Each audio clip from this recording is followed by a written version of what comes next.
તો હેલો મિત્રો, કેમ છો મિત્રો? નવા બ્લોગમાં બધાનું સ્વાગત છે મિત્રો.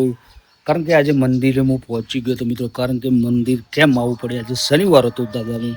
તો બધા કહે છે કે ભાઈ મંદિરમાં મનની શાંતિ હોય છે, પણ બહુ મજા આવે છે ભાઈ. મંદિરમાં તો આવ્યા પછી એવું લાગે છે કે ભાઈ ઘરે જવાનું મન જ નથી થતું. આ ગલી છે, કારણ કે જ્યાં ભગવાન હોય ત્યાં ઘેર જવાની જરૂર જ છે મિત્રો. તો આપણે આજના બ્લોગમાં તમને એ બતાવવાના છે કે ભાઈ આજે મંદિરમાં હું આવ્યો તો કેમ કે આજે શનિવાર, હું દાદાનો મોટો ભક્ત છું, કેમ કે હું દાદાને બહુ માનું છું મિત્રો. તો મિત્રો આપણે હનુમાન દાદા તો પહેલાં તો જય શ્રી રામ કોમેન્ટમાં લખતા જજો, જ્યાંથી દાદા તમારું મનોકામ પૂર્ણ કરે, હરેક કામ પૂર્ણ કરે મિત્રો. કારણ કે દાદા હોય તો કશું જોવું ના પડે મિત્રો. કારણ કે આપણે દાદાના પણ દર્શન કરાવશું. કારણ કે ભાઈ મનની શાંતિ તો ભાઈ બહુ એવું થાય છે, ઘરે ના જવું, દાદાના પગ નીચે જ બેસી રહું અને શ્રી રામ જય રામનું નામ લઉં, ત્યાંથી મારા મનની શાંતિ મળી જાય મિત્રો. તો આપણે તમને દાદાના દર્શન કરી દઈએ. કારણ તમને એમ થશે ભાઈ દાદાના દર્શન કરી દઉં એક વખત. જો આપણા સાક્ષાત બજરંગબલી એ સારંગપુરમાં છે અને આ કમલપુરના છે. તો આપણે દાદાના દર્શન કરી દીધા, તો તમે પણ દર્શન કરી લો. તો જય શ્રી રામ અને કોમેન્ટ કરતા જય બોલો. તો મિત્રો જે આજે અને બહારની સુંદરતા બતાવું તમને. આ જો લોકેશન, અત્યારે તો વરસાદ તો ચાલુ જ છે 2 દિવસથી સરંગ. આ જો લોકેશન, આ હા ક્યાં સુપર લોકેશન છે મિત્રો. આજુબાજુ આ સાઈડ જો ઝાડ વૃક્ષ, ઓહો જોરદાર લોકેશન છે. આ તમે જુઓ મિત્રો, આ જો મસ્ત સુપર લોકેશન છે. આ સાઈડ મંદિરની બહારની સાઈડ. તો મિત્રો આ જો સામે સ્કૂલ છે, આપણી પ્રાથમિક સ્કૂલ છે મિત્રો. અને આ સાઈડ શિવ શંભુ, આપણા દર્શન કરી દઈએ શિવ શંભુના પણ. તો મિત્રો આપણા બ્લોગમાં હું આપણે બતાવશું અને નવા પણ બ્લોગ લાવશું.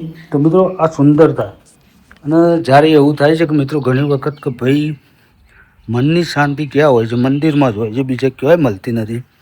તો આપણે આ જો આપણે હવે ઘરેલી કરવાની કોશિશ છે, અને દર્શન થઈ જાય. દાદાનો દિવસ હતો એટલે આપણે બધું પૂરું કહીને અમે ઘરે જવાની કોશિશ કરી રહ્યા છીએ. હજી તો મારે ભેંસોનો ગાય ભેંસોનો ચારો નાખવાનો છે. તો આપણે ઘરની તરફ નીકળી ગયા છીએ કે જ્યાંથી આપણે જઈ શકીએ. અને આ લોકેશનનો નજારો જોવો તમે, આપણી સ્કૂલની સાઈડ. વાવ સુપર લોકેશન છે. જો આ સ્કૂલ છે આપણી પ્રાથમિક સ્કૂલ. આ વડલો છે, જ્યાં આ વાડી છે અમારા ગામની, કે જ્યાં અમારા નાના મોટા પ્રોગ્રામ હોય તો ગામમાં થઈ જાય. Super location. આ જગ્યા બહુ મોટી છે મિત્રો. તો મિત્રો આપણે આગળ તમને કૂવાનો બ્લોગ બતાવીએ મિત્રો, કે જ્યાં આપણે ચારો નાખવા જઈએ છીએ ગાય ભેંસોનો, તો આપણે એ બ્લોગ પણ બતાવીએ મિત્રો. તો બન્યા રહેજો. તો ફાઇનલી મિત્રો આપણે ખેતરમાં આવી ગયા છે મિત્રો, કે આ ગાય ભેંસો કેવું કરી રહી છે અહીંયાથી જોવા તમે. અત્યારે એમને ચારો નાખવાનો છે. ગાય ભેંસો અહીંયા જો એ જોરદાર બુમારાટ કરી દીધી મિત્રો, કે જો આ ઊભી થઈ ગઈ છે કે ભાઈ મારા માલિક આવ્યા છે તો ભાઈ ચાર નાખવાની. પણ જે વરસાદ 2-3 દિવસથી અમારી બાજુ 2-3 દિવસથી વરસાદ સારો છે મિત્રો.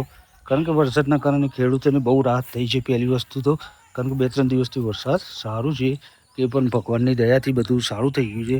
કારણ કે બધા વાટ જોઈ રહ્યા હતા, આજે એમની ઈચ્છાઓ પૂરી કરી છે ભગવાને 2 દિવસમાં.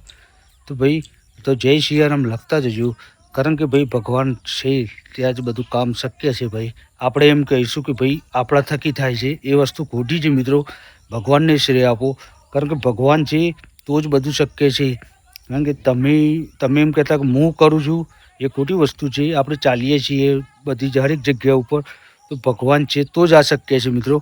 તો મિત્રો જે પણ થાય છે, તમે પણ પૈસા પણ તમે જે તમારી જિંદગીમાં પૈસા કમાવો એ પણ ભગવાન થકી જ થાય છે. કારણ કે મહેનત તો આપણે કરવી જ પડે, કર્મ કરવું પડે.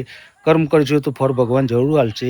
એનો સમય લાગશે પણ કર્મ મળશે, ફળ મળશે મિત્રો. તો આજે શનિવાર છે, તો પહેલાં તો કોમેન્ટમાં જય સિયારામ દાદાનું કોમેન્ટ કરતા જજો, જે પણ દાદાને માનતા હોય. તો મિત્રો નવા બ્લોગમાં ફરીથી મળશું. તમારા મગાભાઈ.